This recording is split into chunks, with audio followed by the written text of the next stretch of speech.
Hello friend, સ્વાગત છે તમારું ડિજિટલ ઇન્ફોર્મેશન ગ્રુપમાં. અને જે રીતે આપણે જોઈએ છીએ કે લોકડાઉનના કારણે જે ધાર્મિક સ્થળો છે એ બંધ રહેલા છે કેટલા ટાઈમ થયા, બરાબર છે. ઘણો ટાઈમ ધાર્મિક સ્થળો છે બંધ છે, બહુ ઘણો ટાઈમ થઈ ગયો છે. જે મંદિરો મોટા બંધ થયેલા છે, મોટા જે મંદિરો છે એમાં તાળા છે. તો એ મંદિરો ખુલ્લા હોય થોડી ઘણી ઇન્ફોર્મેશન છે તો તમને જણાવી દઉં કે જે 8 મે બરાબર 8 મેથી દેવભૂમિ દ્વારકામાં ધાર્મિક સ્થળો જે છે એ ખુલી રહ્યા છે. કે 10 સપ્તાહ બાદ ભાવિકો માટે દ્વારકાધીશ જે મંદિર છે એના દ્વાર ખુલી જશે. તો એનો મતલબ એવો નથી કે આપણે ત્યાં જઈ અને સોશિયલ ડિસ્ટન્સનું પાલન ન કરીએ, બરાબર છે. તેના માટે થોડીક ઇન્ફોર્મેશન આપેલી છે. જણાવી દઉં કે દ્વારકા મંદિરના દર્શન છે, કૃષ્ણ ભગવાનના દર્શન છે મળશે, પણ કયા તમારે જે નિયમો છે એ પાલન કરવાનું રહે છે. તો જે નાગેશ્વર, બેટ દ્વારકા તીર્થ સ્થળો પણ ખુલ્લા રહેશે, પણ બધા માટે કોરોનાના કારણે જે સોશિયલ ડિસ્ટન્સ છે એવું જાળવવું એ મહત્ત્વની વાત છે. તો તેના માટે હવે આપણે જોઈએ કે કોરોનાની મહામારીને લીધે માર્ચ માસના ઉત્તરમાં ભાવિકો માટે જે બંધ કરેલા હતા દર્શન, જગત મંદિર દ્વારકાધીશ જ્યારે લોકડાઉન પડ્યું ત્યારે મંદિર બંધ કર્યા હતા, બરાબર છે. ત્યારે આશરે 10 સપ્તાહ બાદ 8મી જૂનથી ભાવિકો માટે ખોલવામાં આવી રહ્યા છે દ્વારકાધીશ મંદિરના દર્શન.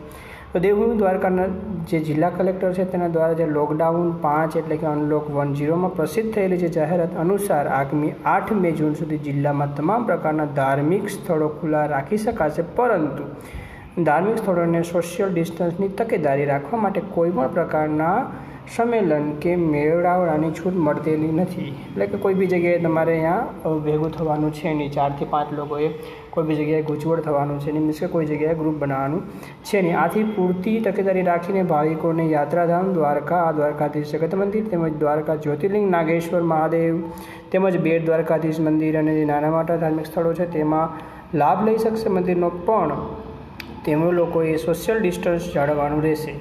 તો આ રીતે દ્વારકાધીશ મંદિરના દર્શન હવે બધા માટે ખુલી શકશે, પણ સોશિયલ ડિસ્ટન્સની એક નિયમને આધીન જો એમાં કોઈ બી પ્રકારના નિયમોનું ઉલ્લંઘન થશે તો કાર્યવાહી થશે એવું પણ માની શકાય. તો એના માટે તમારે બી થોડુંક ધ્યાન રાખવું પડશે. અને લોકડાઉન હજી ગયું નથી, કોરોના બી ગયો નથી, અને જે બી મહામારી છે એ વૈશ્વિક મહામારી છે એ પણ ગઈ નથી. તો આમાં થોડુંક તકેદારીથી ચાલીએ.